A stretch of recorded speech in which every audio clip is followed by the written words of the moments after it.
नमस्कार दोस्तों। आज मैं आपको जो कहानी सुनाने जा रहा हूं वह मुझे एक अनुभवी ट्रक ड्राइवर ने खुद सुनाई थी। उन्होंने दावा किया कि यह घटना उनके साथ कई साल पहले उत्तर भारत के एक सुनसान हाईवे पर घटी थी।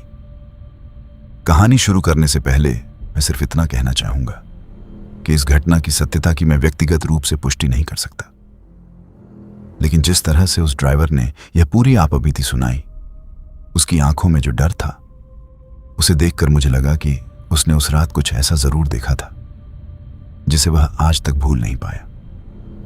अगर आप रात में अकेले सफर करते हैं, खासकर लंबे और सुनसान रास्तों पर, तो यह कहानी आपको अंत तक बांधे रखेगी। तो लाइटें धीमी कर लीजिए, हेडफोन लगा लीजिए और तैयार हो जाइए एक ऐसी सच्ची आपबीती सुनने के लिए जिसने एक ट्रक ड्राइवर की जिंदगी हमेशा के लिए बदल दी। दोस्तों, मेरा नाम महेंद्र यादव है। मैं पिछले 15 सालों से ट्रक चला रहा हूं। भारत के शायद ही कोई ऐसे राज्य होंगे जहां मैं अपने ट्रक के साथ न गया हूं। इस काम में मैंने बहुत कुछ देखा है। भयानक एक्सीडेंट, डकैत, सुनसान जंगल, पहाड़ी रास्ते और ऐसी रातें जिनमें इंसान खुद अपनी परछाई से डर जाए। लेकिन जो घटना मैं आपको बताने जा रहा हूं, उसने मेरी पूरी जिंदगी बदल दी। आज भी जब मैं उस रात को याद करता हूं तो मेरे शरीर में सिहरन दौड़ जाती है। यह घटना साल 2019 की है। उस समय मैं कानपुर से जयपुर सीमेंट की बोरियां लेकर जा रहा था। मेरा ट्रक पूरी तरह लोड था और मुझे अगले दिन सुबह तक माल पहुंचाना था। दिसंबर का महीना था। रात लगभग 1 बजे का समय रहा होगा। मैं आगरा पार कर चुका था और हाईवे 27 के एक लंबे सुनसान हिस्से पर था। उस रात मौसम अजीब था। हल्की धुंध छाई हुई थी। सड़क पर दूर दूर तक कोई वाहन दिखाई नहीं दे रहा था। केवल मेरे ट्रक के इंजन की आवाज और हेडलाइट की रोशनी उस अंधेरे को चीर रही थी। लगातार 8 घंटे से ड्राइविंग कर रहा था। आंखों में थोड़ी थकान थी, लेकिन मंजिल दूर थी।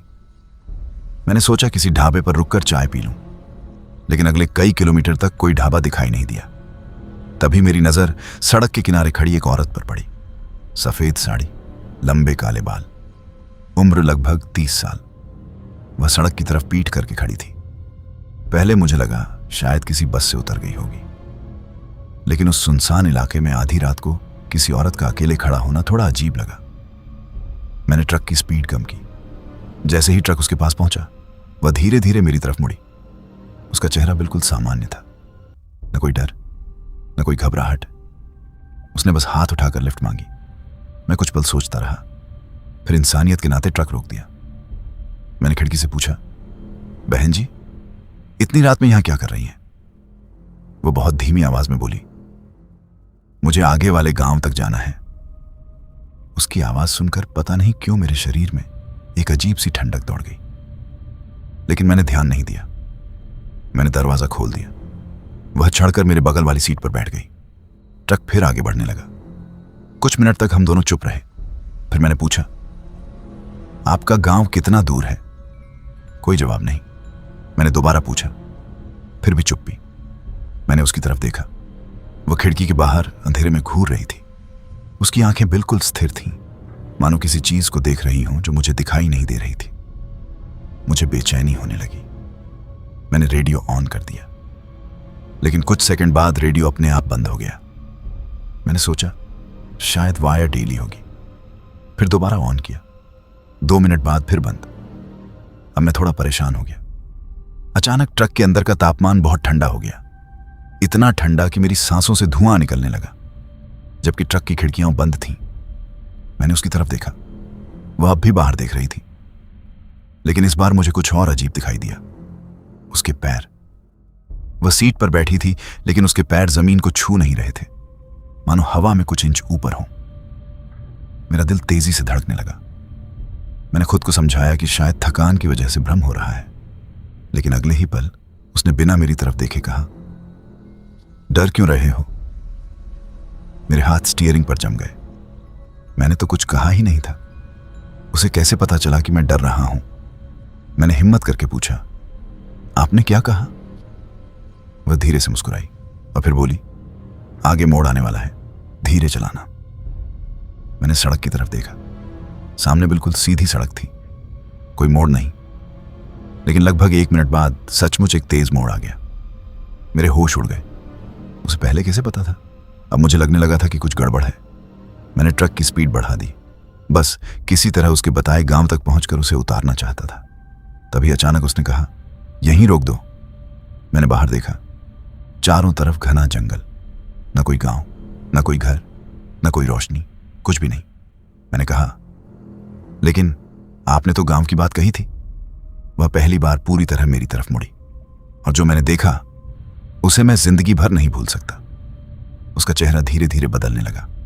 आंखें पूरी तरह काली हो गईं, होंठ अस्वाभाविक रूप से लंबे होते चले गए, और उसकी मुस्कान वह इंसान की मुस्कान नहीं थी। मेरा गला सूख गया।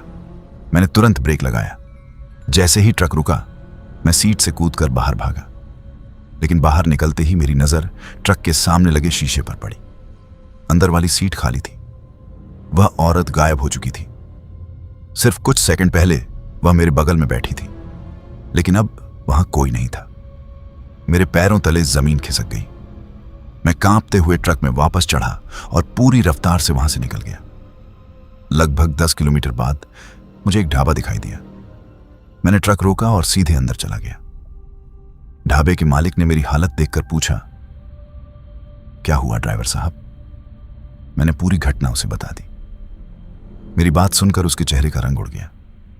कुछ देर चुप रहने के बाद वह बोला, क्या वह सफेद साड़ी पहने थी? मेरे मुंह से आवाज नहीं निकली। मैंने सिर्फ सिर हिला दिया। वह बोला, पिछले 10 सालों से उस इलाके में कई ड्राइवरों ने उसी औरत को देखने की बात कही है, और इसके बाद उसने जो कहानी सुनाई, उसे सुनकर मेरे पैरों के नीचे से जमीन निकल गई। ढाबे वाले की बात सुनकर मेरे हाथ पैर सुन्न पड़ गए। मैंने कांपती आवाज में पूछा, कौन थी वो औरत? ढाबे का मालिक कुछ क्षण तक चुप रहा। फिर उसने चाय का गिलास मेरी ओर बढ़ाते हुए कहा, पहले ये पी लो, क्योंकि जो मैं बताने जा रहा हूं उसे सुनकर शायद तुम्हें नींद ना आए। मैंने चाय का एक घूंट लिया। ढाबे के अंदर बैठे 2-3 पुराने ट्रक ड्राइवर भी हमारी बात सुनने लगे। ढाबे वाला बोला, करीब 12 साल पहले उसी जंगल के पास एक बड़ा एक्सीडेंट हुआ था। एक कार ट्रक से टकरा गई थी। कार में एक पति पत्नी और उनकी छोटी बेटी थी। पति और बेटी की मौके पर ही मौत हो गई, लेकिन औरत कई घंटों तक सड़क किनारे घायल हालत में मदद मांगती रही। मैं ध्यान से उसकी बात सुन रहा था। रात बहुत देर हो चुकी थी। कई गाड़ियां वहां से गुजरी, लेकिन किसी ने नहीं रोका। सुबह होने से पहले उसकी भी मौत हो गई। ढाबे वाले ने गहरी सांस ली। लोग कहते हैं कि उसी दिन से उसकी आत्मा उस सड़क पर भटक रही है। मेरे पूरे शरीर में झुरझुरी दौड़ गई। मैंने तुरंत कहा, नहीं, यह सब अंधविश्वास है। शायद मैंने थकान में कुछ गलत देख लिया होगा। लेकिन अंदर ही अंदर मैं जानता था कि जो मैंने देखा था वह कोई भ्रम नहीं था। उस रात मैंने ढाबे पर ही ट्रक खड़ा कर दिया। सुबह होने तक मुझे ठीक से नींद नहीं आई। हर बार आंख बंद करता तो वही चेहरा दिखाई देता, वही काली आंखें, वही डरावनी मुस्कान।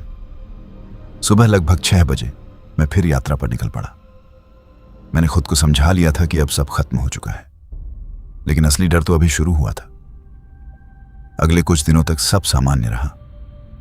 मैं जयपुर से माल खाली करके वापस लौट आया। धीरे धीरे मैंने उस घटना को भूलने की कोशिश की। करीब 1 महीने बाद मुझे फिर उसी रूट पर जाना पड़ा। इस बार मेरे साथ मेरा हेल्पर राजू भी था। राजू लगभग 25 साल का लड़का था, हंसमुख और निडर। हम रात लगभग 12 बजे उसी इलाके में पहुंचे। मैंने तय कर लिया था कि इस बार चाहे कुछ भी हो जाए, मैं उस सड़क पर नहीं रुकूंगा। जैसे जैसे जंगल वाला हिस्सा नजदीक आ रहा था, मेरी बेचैनी बढ़ती जा रही थी। राजू ने पूछा, भैया आप इतने परेशान क्यों लग रहे हो? मैंने पूरी घटना उसे बता दी। वह हंसने लगा, अरे भैया, भूत वूत कुछ नहीं होता। मैं चुप रहा। कुछ मिनट बाद हम उसी मोड़ के पास पहुंचे जहां मैंने उस औरत को पहली बार देखा था। सड़क बिल्कुल खाली थी, चारों तरफ सन्नाटा। अचानक राजू की हंसी रुक गई। वह सामने देखने लगा, फिर धीमी आवाज में बोला, भैया वो कौन है? मेरे दिल की धड़कन रुकने जैसी हो गई। सड़क किनारे फिर वही सफेद साड़ी वाली औरत खड़ी थी। इस बार मैंने ट्रक नहीं रोका। मैंने एक्सीलेटर पूरी ताकत से दबा दिया। ट्रक तेज रफ्तार से आगे बढ़ने लगा। लेकिन तभी राजू चिल्लाया, भैया वो तो हमारे साथ दौड़ रही है। मैंने शीशे की तरफ देखा और जो देखा उससे मेरी चीख निकल गई। वह औरत ट्रक के बराबर बराबर दौड़ रही थी, इतनी तेज कि मानो उसे जमीन छूने की जरूरत ही ना हो। उसके बाल हवा में उड़ रहे थे और उसकी आंखें सीधे मेरी तरफ देख रही थीं। मैंने स्पीड और बढ़ा दी, 80, 90, 100, लेकिन वह अब भी साथ थी। फिर अचानक वह गायब हो गई। कुछ सेकंड बाद ट्रक के पीछे जोरदार धमाका हुआ। ऐसा लगा जैसे किसी ने पूरी ताकत से ट्रक पर प्रहार किया हो। राजू डर के मारे सीट पकड़कर बैठ गया। मैंने पीछे देखने की हिम्मत नहीं की। लगभग 5 किलोमीटर बाद हमें एक पुलिस चौकी दिखाई दी। हम तुरंत वहां रुक गए। पुलिस वालों ने हमारी हालत देखी तो पूछा, क्या हुआ? जब हमने पूरी बात बताई तो उनमें से एक बूढ़ा सिपाही चुप हो गया।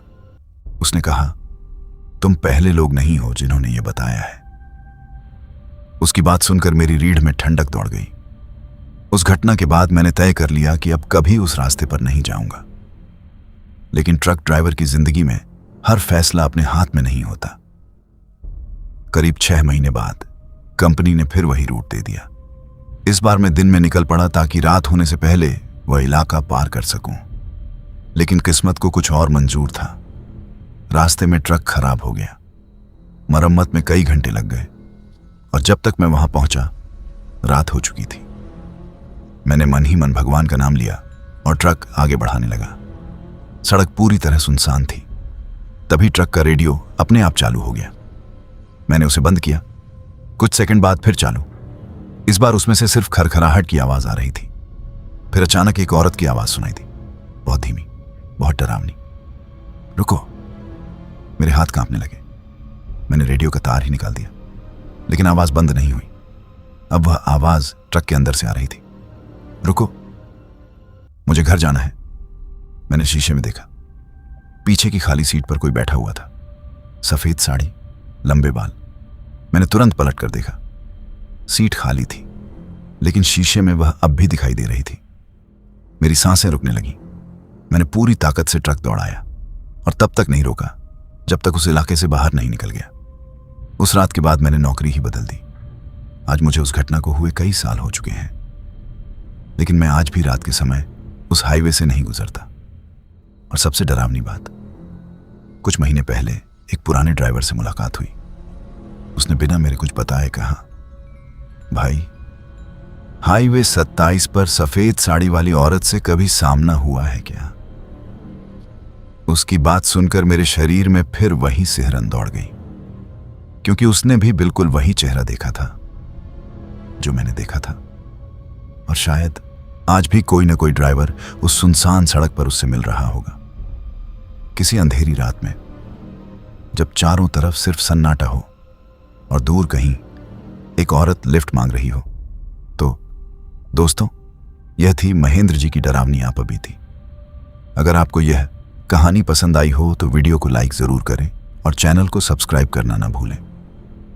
क्या आपको लगता है कि महेंद्र ने सचमुच किसी भटकती आत्मा को देखा था, या फिर यह सिर्फ एक रहस्यमयी संयोग था? अपनी राय कमेंट में जरूर लिखें। और अगर आप ऐसी ही सच्ची, रहस्यमयी और रोंगटे खड़े कर देने वाली हॉरर कहानियां सुनना पसंद करते हैं तो जुड़े रहिए हमारे साथ। मैं मिलूंगा आपसे अगली कहानी में। तब तक रात में सुनसान रास्तों पर सावधान रहिए, क्योंकि हर मुसाफिर इंसान नहीं होता। शुभ रात्रि।